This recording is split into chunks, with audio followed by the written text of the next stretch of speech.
Hello friends, कैसे हैं आप सभी लोग। एक बार फिर से वेलकम है दीपा एकेडमी पर। आज मैं फिर से आप सभी के लिए बीएड फर्स्ट ईयर की क्लास लेकर आ गई हूं, जो कि क्लास हमारा 4 है। तो जल्दी से आप सभी जुड़ जाइए दीपा एकेडमी से और फिर शुरू करते हैं आज की क्लास। ये डेली क्लास कितने बजे होती है? तो 8 PM पे होती है। तो 8 PM पे आप लोग दीपा एकेडमी से जुड़ना नहीं भूलिएगा। ये डेली आप लोगों का क्लास होता है बीएड फर्स्ट ईयर के लिए, जिसमें हम कोर्स 1 से स्टार्ट किए हैं, चाइल्डहुड एंड ग्रोइंग अप, बाल अवस्था और उसका विकास। ये सभी यूनिवर्सिटी के लिए है। ऐसा नहीं है कि सिर्फ एक ही यूनिवर्सिटी मुजफ्फरपुर में काम आएगा, ये सभी यूनिवर्सिटी के लिए इम्पोर्टेंट होने वाला है। तो आप लोग दीपा एकेडमी से जुड़कर बीए फर्स्ट ईयर की बेहतरीन तैयारी कर सकते हैं, क्योंकि बीएड का जो सिलेबस होता है काफ़ी ब्रॉड होता है। आप लोगों को सिलेबस से खुद समझ में नहीं आएगा कहाँ पे क्या पढ़ना है और क्या छोड़ना है। तो ये आसान तरीका है आप लोगों को पढ़ने के लिए। दीपा एकेडमी से जुड़कर आप लोग फ्री में क्लास कर सकते हैं और फ्री में आप लोग अच्छी तैयारी कर सकते हैं। 90% मार्क्स आप लोग बीएड में ला सकते हैं। तो ये डेली आप लोगों को 8 PM पे जुड़ना है और आप लोगों को कमेंट करना है, लाइक करना है, क्योंकि आप लोगों को पिछले 3 क्लास हम ऑलरेडी करवा चुके हैं, उस पर इतना अच्छा रिस्पांस आया नहीं है। तो अगर आप लोग चाहते हैं कि ये क्लास कंटिन्यू रहे तो प्लीज़ आप लोग ज़्यादा से ज़्यादा कमेंट कीजिए, लाइक कीजिए और शेयर कीजिए, ताकि नेक्स्ट क्लास लाने के लिए मोटिवेशन मिले और डेली हम आपके लिए क्लास ला सकें। तो चलिए शुरू करते हैं आज की क्लास। उससे पहले आप सभी लोग एक बार क्लास को शेयर कर दीजिए और जो भी चैनल पर पहली बार विजिट कर रहे हैं तो प्लीज़ चैनल को सब्सक्राइब कर लीजिएगा और बेल आइकन प्रेस कर लीजिएगा, ताकि नेक्स्ट क्लास की नोटिफिकेशन आपको टाइम से मिल जाए और आपका क्लास मिस ना हो। और आप लोग ज़रूर क्लास को शेयर कर दीजिएगा। तो ये हमारा क्वेश्चन नंबर 4 है। यूनिट 1 से क्वेश्चन नंबर 4 हम करने वाले हैं, चाइल्डहुड एंड ग्रोइंग अप, बाल अवस्था और विकास, यूनिट 1। इसमें कितने यूनिट है? तो टोटल 5 यूनिट है, जिसमें हम पहला यूनिट अभी पढ़ रहे हैं। तो इसमें क्या है? सांस्कृतिक मान्यताएं एवं प्रथाएं पालन पोषण की शैलियों और बाल अवस्था के विकास को कैसे प्रभावित करती है। सामूहिक और व्यक्तिवादी संस्कृतियों के दृष्टिकोणों की तुलना कीजिए। आप लोग, उम्मीद है जो PDF आप लोग सिलेबस का जो मिला है टेलीग्राम पे, वो PDF आप लोग अच्छे से पढ़ लिए होंगे, यूनिट 1 का जो भी सिलेबस हो, क्योंकि अगर आप लोग सिलेबस नहीं पढ़ेंगे तब तक आप लोगों को समझ में नहीं आएगा।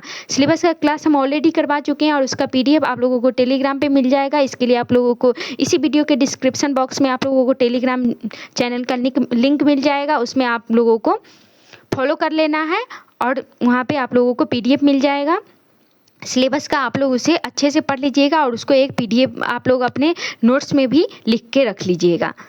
तो क्वेश्चन क्या बन रहा है आप लोगों का? सांस्कृतिक मान्यताएं एवं प्रथाएं पालन पोषण की शैलियों और बाल अवस्था के विकास को कैसे प्रभावित करती है। यानी कि हमारी जो संस्कृति, हर धर्म का क्या होता है, संस्कृति अलग अलग होती है, तो उनकी मान्यताएं, उनकी प्रथाएं पालन पोषण की शैलियों और बाल अवस्था के विकास को कैसे प्रभावित करते हैं। क्योंकि हर बच्चा अलग अलग संस्कृति से आता है, तो उनके बाल विकास को, उनकी संस्कृतियाँ, प्रथाएं, पालन पोषण उनके बाल विकास को कैसे प्रभावित करती है। और सामूहिक और व्यक्तिवादी संस्कृतियों के दृष्टिकोण की तुलना कीजिए। यहाँ पे सामूहिक और व्यक्तिवादी संस्कृतियों की दृष्टिकोण को भी तुलना करना है। तो चलिए देखते हैं। और प्लीज़ सभी लोग एक बार क्लास को शेयर कर दीजिएगा और जो भी चैनल पर पहली बार आए हो तो प्लीज़ चैनल को सब्सक्राइब जरूर कर लीजिएगा। तो पहले हम लोगों को क्या करना है? परिचय देना है, यानी कि इंट्रोडक्शन देना है। आप लोगों को हर क्वेश्चन का आंसर देने में सबसे पहले क्या लिखना है? परिचय लिखना है। तो परिचय में क्या हो जाएगा? बाल अवस्था व्यक्ति के जीवन का एक अत्यंत संवेदनशील, कोमल एवं निर्णायक चरण होता है। इस काल में बच्चों का शारीरिक, मानसिक, सामाजिक तथा नैतिक विकास होता है। क्या होता है? बाल अवस्था व्यक्ति के जीवन का क्या है? अत्यंत संवेदनशील होता है। क्या होता है? अत्यंत संवेदनशील होता है, यानी कि संवेदनात्मक होता है, कोमल होता है, निर्णायक चरण होता है। इस काल में बच्चों का शारीरिक, मानसिक और सामाजिक तथा नैतिक विकास होता है। इसमें क्या होता है? शारीरिक, मानसिक, सामाजिक तथा नैतिक विकास होता है, जिसकी दिशा और गति मुख्यतः उनके पारिवारिक, सामाजिक और सांस्कृतिक परिवेश पर निर्भर करती है। बच्चे बाल अवस्था में शेषवावस्था से क्या होता है? शेषवावस्था में 0 से 2 साल के बच्चा होता है। 0 से 2 ईयर्स के, जैसे ही 2 ईयर से पार करता है तो बाल अवस्था में बच्चा चला जाता है। बाल अवस्था में तब वो आस पड़ोस के क्या होता है? अपने इन्वायरमेंट से सीखता है बच्चा। तो शारीरिक विकास होता है, मानसिक होता है, सामाजिक तथा नैतिक विकास होता है, जिसकी दिशा और गति मुख्यतः किस पर निर्भर करती है? उनके पारिवारिक, सामाजिक और सांस्कृतिक परिवेश पर निर्भर करती है। उनके परिवार में किस तरह लोग रह रहे हैं, उनके समाज में किस आसपास के लोग हैं, तो उन पर क्या होता है? उनके परिवेश का असर पड़ता है और बच्चा उसी टाइप से अपना सांस्कृतिक करना सीखते हैं। विभिन्न समाजों में जो मौजूद सांस्कृतिक मान्यताएं, परंपराएं जीवन के प्रति दृष्टिकोण एवं पालन पोषण की शैलियों बच्चों के व्यवहार के सोच, भावनात्मक अभिव्यक्ति और सीखने के तरीकों को प्रभावित करती है। क्या बोल रहा है यहाँ पे? विभिन्न समाजों में मौजूद सांस्कृतिक मान्यताएं, हर समाज की अलग अलग एक संस्कृति होती है। परंपराएं जीवन के प्रति दृष्टिकोण एवं पालन पोषण शैलियों बच्चों के व्यवहार, सोच, भावनात्मक अभिव्यक्ति और सीखने के तरीकों को प्रभावित करते हैं। आप लोग देखिएगा बिहार के अलग लैंग्वेज है, अलग उनकी संस्कृति है। अदर स्टेट का देखिएगा, वहाँ के अलग लैंग्वेज है, उनका रहन सहन अलग होगा, उनका व्यवहार अलग होगा, उनकी भाषाएं अलग होगी। तो ये सब क्यों होता है? उनके सांस्कृतिक मान्यता और उनकी परंपराएं उनके जीवन पर क्या पड़ती है, असर डालती है। आगे देखते हैं।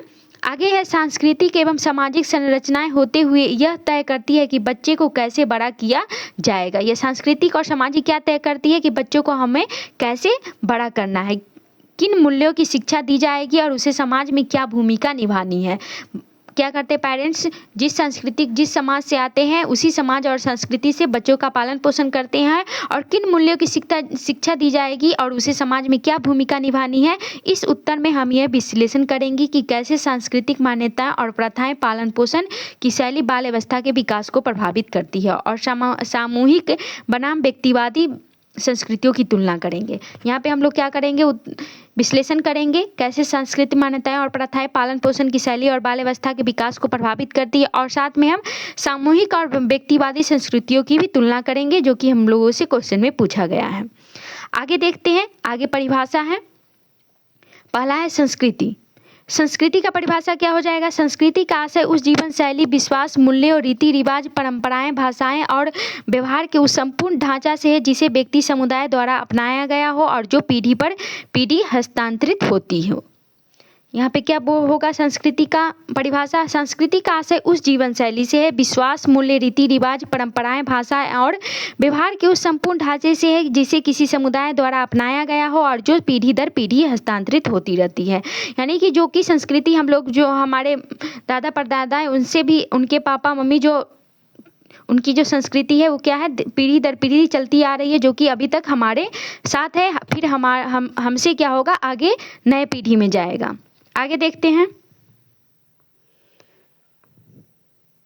पालन पोषण की शैली। पालन पोषण की शैली का अर्थ क्या हो जाएगा? परिभाषा। यह वह तरीका है जिससे माता पिता बच्चों की परवरिश करते हैं। पालन पोषण से क्या होता है? यह वह तरीका होता है जिससे माता पिता बच्चों की परवरिश करते हैं, जिसमें अनुशासन, स्नेह, स्वतंत्रता, संवाद और सामाजिक शिक्षा के तरीके सम्मिलित होते हैं। इसमें क्या सम्मिलित होता है?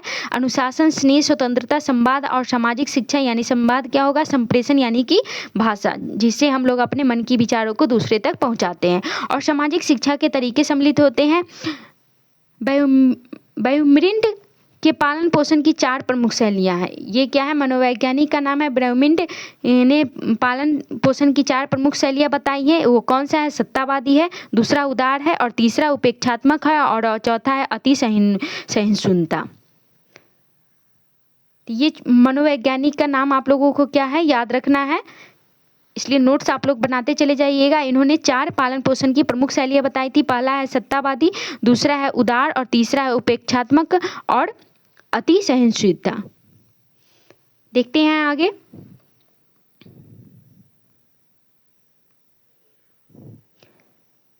क्या है? सामूहिक संस्कृति। सामूहिक संस्कृति का अर्थ क्या हो जाएगा? ऐसी संस्कृति जिसमें सामूहिक हित, सामूहिक संबंधों, सामूहिक प्राथमिकता, आज्ञाकारिता और पारिवारिक सामुदायिक मूल्यों पर बल दिया जाता है, जैसे कि भारत, चीन, जापान। क्या हो जाएगा इसमें? सामूहिक संस्कृति। हम लोग भारत में यहाँ पे हिंदू, मुस्लिम, ईसाई, सिख सब अलग अलग धर्म का है, उनका एक समुदाय अलग है, लेकिन जैसे ही हमारे पूरे देश की बात आ जाती है तो हम क्या हो जाते हैं? हम सभी लोग एक हो जाते हैं। फिर इसमें क्या हो जाता है? हम नहीं हिंदू रहते हैं, नहीं मुसलमान, नहीं सिख और नहीं ईसाई, यहाँ पे सब लोग क्या हो जाते हैं? भारतीय हो जाते हैं। तो ये क्या हो जाएगा? सामूहिक सांस्कृतिक हो जाएगा। आगे है व्यक्तिवादी संस्कृति। ऐसी संस्कृति जिसमें व्यक्ति की स्वतंत्रता, आत्मनिर्भरता, निजी निर्णय और व्यक्तिगत उपलब्धियों को महत्व दिया जाता है, जैसे अमेरिका, कनाडा, ब्रिटेन। क्या है इसमें? व्यक्तिवादी संस्कृति। ऐसी संस्कृति जिसमें व्यक्ति की स्वतंत्रता, निर्भरता, निजी निर्णय और व्यक्तिगत उपलब्धियों को महत्व दिया जाता है, यानी कि इंडिविजुअल कल्चर। हर व्यक्ति का एक अलग अलग उनका व्यक्तिगत स्वतंत्रता होता है, आत्मनिर्भरता होता है, निजी निर्णय होता है, व्यक्तिगत उपलब्धियों को महत्व दिया जाता है। जैसे कि अगर किसी व्यक्ति को अमेरिका जाना हो, कनाडा, ब्रिटेन, वो जा सकता है, स्वतंत्र है, आत्मनिर्भर है, वो अपना खुद का निर्णय, निजी निर्णय ले सकता है। व्यक्तिगत उनकी उपलब्धियाँ को महत्व दिया जाता है। यहाँ पे सामूहिक या किसी परिवार और किसी समुदाय और किसी देश से लेना देना नहीं है। आगे देखते हैं क्या है सांस्कृतिक मान्यताओं और प्रथाओं का पालन पोषण और बाल विकास पर प्रभाव।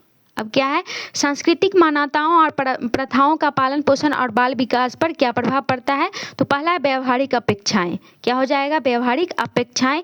कुछ संस्कृतियां बच्चों से आज्ञाकारी, संयमी और समाज के प्रति उत्तरदायी बनने की अपेक्षा करती है। व्यवहारिक अपेक्षाएं क्या हो जाएंगी। कुछ संस्कृतियां बच्चों से क्या होती है आज्ञाकारी, संयमी और समाज के प्रति उत्तरदायी बनने की अपेक्षा करती है। दूसरी ओर सांस्कृतिक बच्चों को स्वतंत्र विचार, आत्म अभिव्यक्ति और आत्मनिर्भरता सिखाने पर बल देती है। सांस्कृतिक मान्यताओं और प्रथाओं का पालन पोषण और बाल विकास का प्रभाव क्या हो जाता है। उसमें पहला हो जाएगा व्यवहारिक अपेक्षाएं। इसमें क्या होता है सांस्कृतिक बच्चों को क्या बनाता है आज्ञाकारी, संयमी और समाज के प्रति रिस्पॉन्सिबल बनाता है। और दूसरी ओर कुछ सांस्कृतिक बच्चों को क्या होता है स्वतंत्र विचार, आत्म अभिव्यक्ति और आत्मनिर्भरता सिखाने पर बल देती है। आगे देखते हैं। आगे है संवाद और भाषा विकास। इसे क्या होता है संवाद और भाषा विकास होता है। व्यक्तिवादी समाजों में माता पिता बच्चों से खुलकर संवाद करते हैं जिससे भाषाई विकास तीव्रता से होती है। व्यक्तिवादी समाजों में क्या होता है माता पिता अपने बच्चों से अपने लैंग्वेज में क्या खुलकर संवाद करते हैं जिससे भाषाई विकास तीव्र होती है। सामूहिक समाजों में संवाद सीमित या अनुशासनात्मक हो सकता है जिससे भाषाई अभिव्यक्ति थोड़ी सीमित हो सकती है। जैसे कि ये हो गया अनऑफिशियल।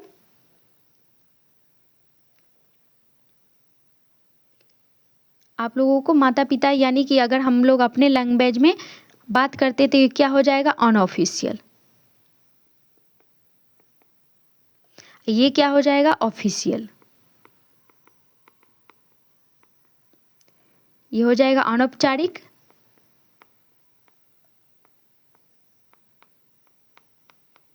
और ये औपचारिक।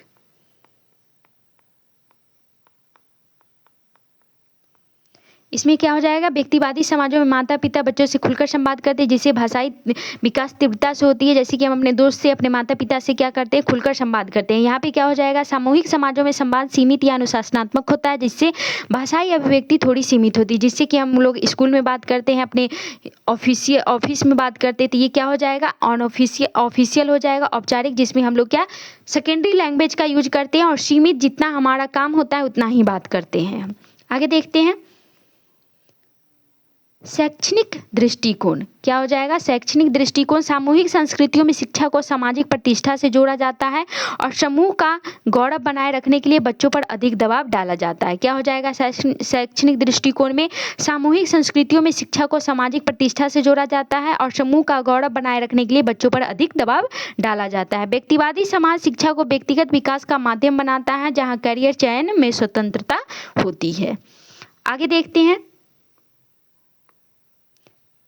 क्या है पालन पोषण शैलियों में सांस्कृतिक भिन्नताएं। पालन पोषण शैलियों में क्या होती है सांस्कृतिक भिन्नताएं होती हैं क्योंकि बच्चा हर अलग अलग संस्कृति अलग अलग धर्म से आता है। तो पहलू सामूहिक संस्कृति व्यक्तिवादी संस्कृति क्या हो जाएगा पहली हो जाएगा सामूहिक संस्कृति व्यक्तिवादी संस्कृति हो जाएगा। तो इसमें क्या होगा प्राथमिकता समूह पारिवारिक व्यक्ति ये अलग अलग होगा। पालन पोषण शैली अधिक अनुशासनात्मक आज्ञाकारिता पर बल, अधिक संवादात्मक स्वतंत्रता पर बल। उसके बाद है निर्णय लेने की प्रक्रिया माता पिता या समुदाय बच्चा स्वयं। नेक्स्ट है अनुशासन कठोर सम्मान आधारित तर्क संगत व्यक्तिगत कारण आधारित प्रेम का प्रदर्शन अप्रत्यक्ष प्रत्यक्ष खुले रूप में। व्यक्तिवादी क्या हो जाएगा पालन पोषण शैली में सांस्कृतिक भिन्नता है जिसमें सामूहिक संस्कृति व्यक्तिवादी संस्कृति में हो जाएगा। पहला तो प्राथमिकता समूह पारिवारिक व्यक्ति। पालन पोषण शैली अधिक अनुशासनात्मक आज्ञाकारिता पर बल, अधिक संवादात्मक स्वतंत्रता पर बल। क्या होता है इसमें हर फैमिली की अलग अलग रहन सहन होती है, हर धर्म का अलग अलग होता है। निर्णय लेने की प्रक्रिया माता पिता या समुदाय बच्चा स्वयं। क्या हो जाएगा इसमें निर्णय लेने की प्रक्रिया माता पिता पर होता है, समुदाय किराए पर होता है या बच्चा स्वयं से लेता है। अनुशासन कठोर होता है, कहीं कहीं पे सम्मान आधारित तर्क संगत होता है। व्यक्तिगत कारण आधारित प्रेम का प्रदर्शन अप्रत्यक्ष या प्रत्यक्ष या फिर खुले रूप में। आगे देखते हैं, 5वां है उदाहरण है भारत सामूहिक संस्कृति में पालन पोषण। क्या हो जाएगा, भारत, जैसे कि भारत पूरा, जब भारत की बात आ जाएगी तो यहाँ पे क्या हो जाएगा, सामूहिक संस्कृति हो जाएगा। तो क्या हो जाएगा, बच्चों को संयुक्त परिवार में बड़ा किया जाता है। भारत में क्या हो जाता है, संयुक्त परिवार में यानी कि ज्वाइंट फैमिली में बड़ा किया जाता है। भारत सामूहिक संस्कृति में पालन पोषण, भारत का कल्चर अलग है, तो बच्चों को संयुक्त परिवार में बड़ा किया जाता है। भारत में क्या हो जाता है, ज्वाइंट फैमिली होती है, बच्चों को संयुक्त परिवार में बड़ा किया जाता है। दूसरा है बच्चों की आज्ञा मानना अनिवार्य माना जाता है। बड़ों की आज्ञा मानना क्या होता है, भारत में अनिवार्य माना जाता है। यहाँ पे किसी भी बच्चों के बड़ों का आदर करना है, उनकी आज्ञा का क्या करना है, मानना है। शिक्षा और संस्कार दोनों को समान रूप से महत्व दिया जाता है। पहले हम इसको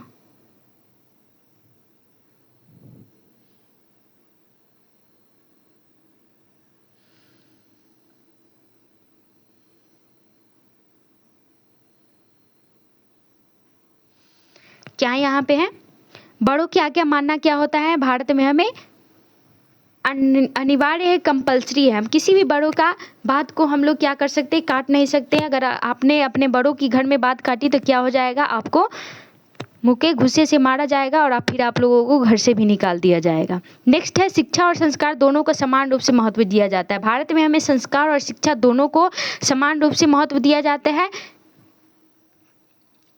नेक्स्ट है अमेरिका व्यक्तिवादी संस्कृति में पालन पोषण, बच्चों को छोटी उम्र से ही निर्णय लेने की प्रेरित किया जाता है। वही अमेरिका में क्या होता है, अमेरिका में व्यक्तिवादी संस्कृति होता है, पालन पोषण, बच्चों को छोटी उम्र से ही निर्णय लेने के लिए उनको प्रेरित किया जाता है। लेकिन इंडिया में ऐसा कुछ नहीं होता है। माता पिता बच्चे की राय को महत्व देते हैं। वहाँ पे अनुशासन सजा से नहीं समझाने को लागू किया जाता है। और इंडिया में क्या होता है, अनुशासन सजा से ही होता है, समझाने से नहीं होता है, जो कि अब बहुत कुछ बदल चुका है, लेकिन पहले यही होता था।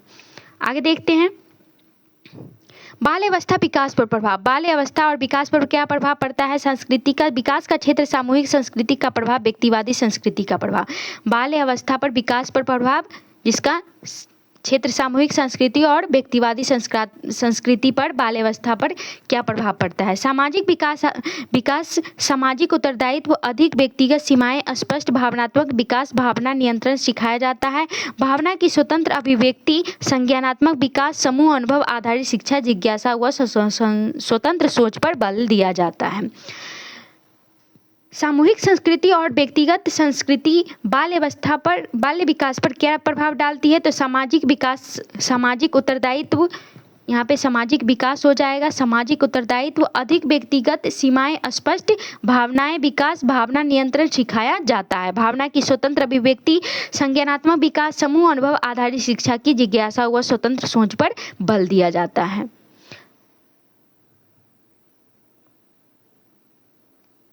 ये खत्म हो गया, बल दिया जाता है।